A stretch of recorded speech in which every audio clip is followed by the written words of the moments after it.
Yeni mövsümü böyük maraqla gözlənilən 9-cu Muğam televiziya müsabiqəsinin 3-cü seçim mərhələsi yekunlaşdı. Sumqayıt və Şamaxı şəhərlərindən sonra növbəti dayanacaq Ağcabədi rayonu və Gəncə şəhəri oldu. Ağcabədi Mədəniyyət Mərkəzində keçirilən Ağcabədi seçim turuna sənəd verən gənclər arasında rayon sakinləri ilə yanaşı Qarabağ, Mil Muğam bölgələrindən də istedadlı iştirakçılar var idi.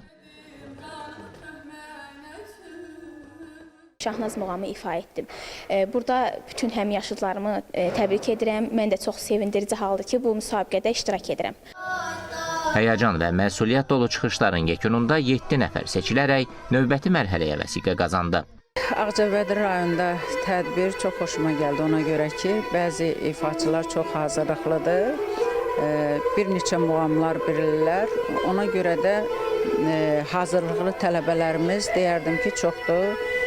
Uğurlar arzulayıram və müəllimlərinə yenə də deyirəm ki, hazırlaşsınlar, inşallah ki, ikinci turda görüşərik. Ağcabədi rayonundan sonra münsiflərin növbəti dayanacağı Gəncə şəhəri oldu.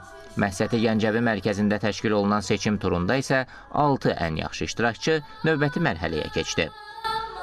Gəncə şəhərində bu bölgənin ifaçılarını dinlədik. Həm az yaşlılar içində, həm böyüklər arasında maraqlı səslər vardı. Bilirsiniz, hər səs fərqlidir bir-birindən. Mən düşünürəm ki, bizim muğamımız ölməzdir. Çünki bax, belə az yaşlı uşaqlarımız, 9-10 yaşındakı uşaqlar belə muğamlar, qatar, şahnaz, seygi oxuyurlarsa, deməli bizim muğamımız etibarlı əllərdədir. İştirakçıları müsabiqə ərzində milli musiqi alətləri ansamblı müşayiət etdi.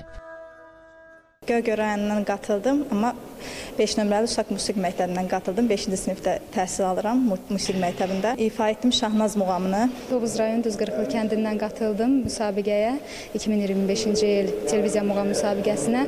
Şükürlər olsun ki, birinci turu yaxşı nəticə ilə keçdik. İnşallah ki, ikinci tura hazırlaşıram. Muğam televiziya müsabiqəsinin seçim mərhələsi isə öz axarı ilə davam edəcək. Növbəti dayanacaq Bakı şəhəridir.